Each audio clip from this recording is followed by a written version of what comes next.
Okay, this is the early June 2026 peek at the annual vegetable garden I've started this year. I added three new raised beds to this side of the veggie garden. This is the second year in these raised beds. I also added some wine barrels for 6 blueberry plants that I planted. Special high acid potting mix that I made. Got drip running to them, some cages to keep the crows out.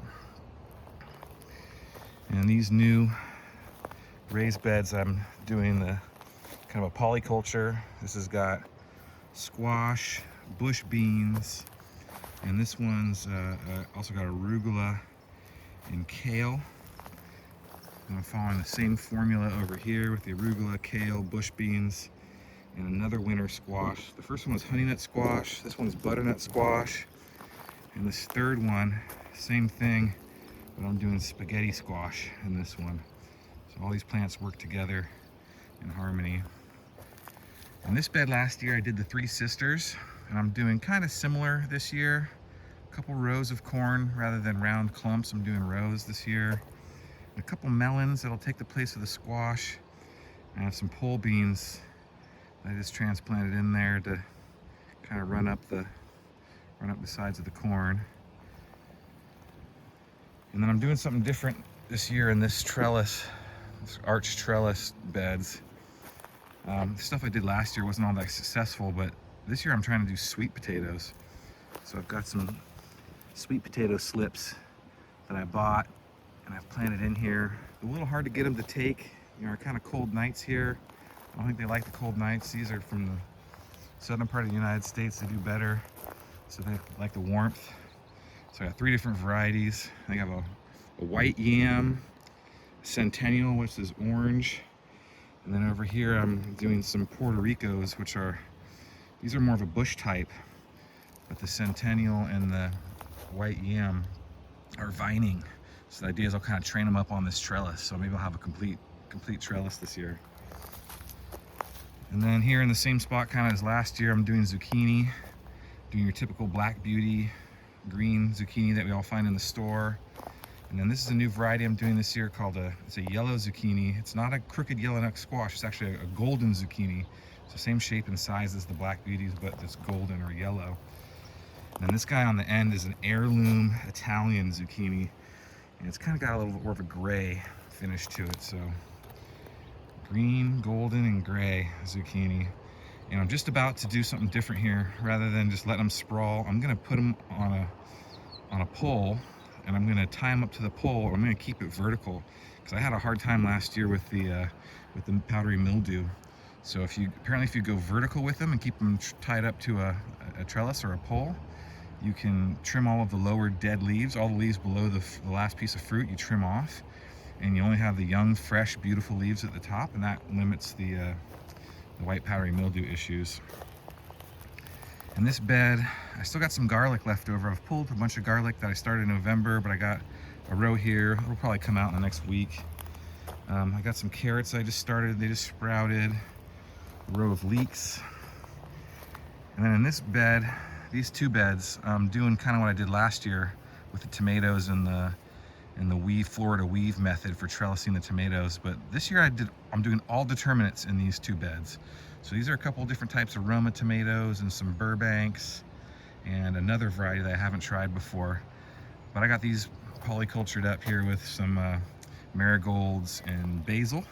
And these are just to the point where I got to start putting a weave on them. So they're starting to fall over a little bit. So they're ready for an initial prune and trellising. And the third big bed here is again a little bit more of a garlic leftover from fall. And I got some blue leg bush beans and some carrots in the middle. And then on the far end, small beds, where I really like to do these multiple things, stuff them all in one bed. It seems to do really well. Here I got cabbage, spinach, dill, and nasturtium. And I think these 3 do really well together. So I've got some alternating red and white cabbage, the spinach, and the dill and nasturtium, all kind of in the same pattern. And those should do pretty well together. And here in front of the greenhouse, I started something new with grow bags. I'm trying potatoes. So I got 4 different varieties of potato starts, seed potatoes, and I haven't really seen much growth on these yet because I planted them a little while ago, but I think I'm starting to see a little bit of green pop up. I just watered them. So 4 different types of potatoes. I think here in the backside of the greenhouse, it stays kind of shady in the morning. It's a little afternoon sun.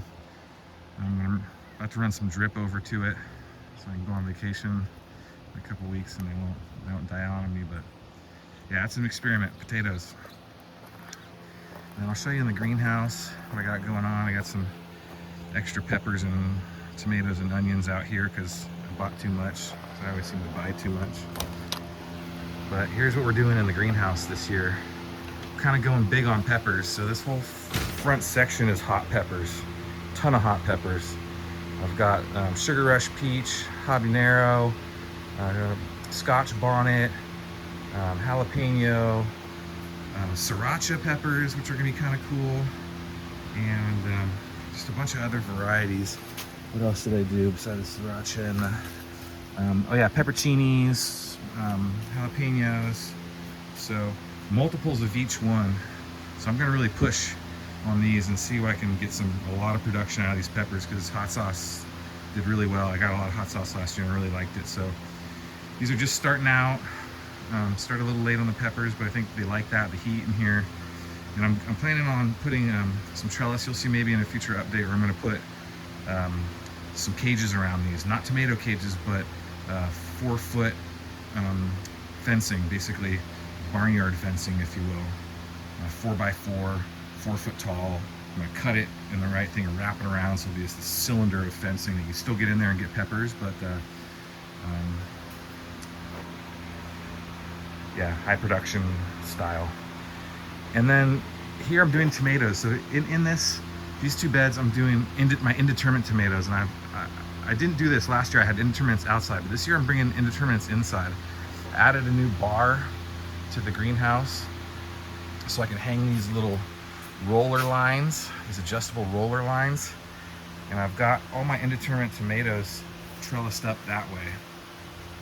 So in these beds, I'm running some onions in the back. It's kind of low maintenance, stick them in the back, let them go. Tomatoes down the center, and the front marigolds and basil. So these are all my slicer tomatoes, you know, indeterminate slicing tomatoes, cherry tomatoes. Again, another bed here. I think these are all the slicers, and the first ones are all cherries. So 6 cherries, 6 slicers. And then all my sauce tomatoes were the ones you saw outside. All the determinate tomatoes seem to be more like sauce tomatoes. In this bed, I'm doing cucumbers. So I'm going bigger on cucumbers I did last year. Similar method, you know, some cucumbers are vining, and so they need these kind of roller trellis things. I'm just starting to tie these up.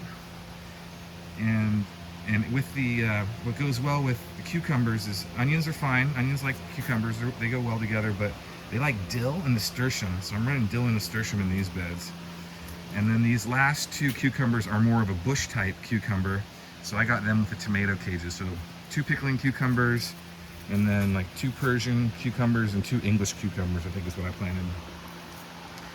And then this last bed, I'm doing kind of an experiment with tomatillos. I'm running 3 different varieties of tomatillos, 2 each. And they like marigolds and onions and basil, so I'm doing the same companion planting with them. And I'm not exactly sure how to trellis these yet. I could do a little more research. A couple of them are starting to lean over, so I put a couple stakes in real quick just to support them. A couple of these guys at the end, these are really taking off pretty well. So I think these were the Del Mipa. These are a nice kind of not heritage variety, but you know, whatever you call it when they're not hybrids, they're kind of homegrown. So anyway, tomatillos, we'll see what happens there. Still have a few things left to do. I'm running some microgreens over here. Still have a few things left to do this year for the garden. Still got to plant my pumpkins. and a couple sunflowers maybe, but we're planted. I can't wait to see how this year turns out.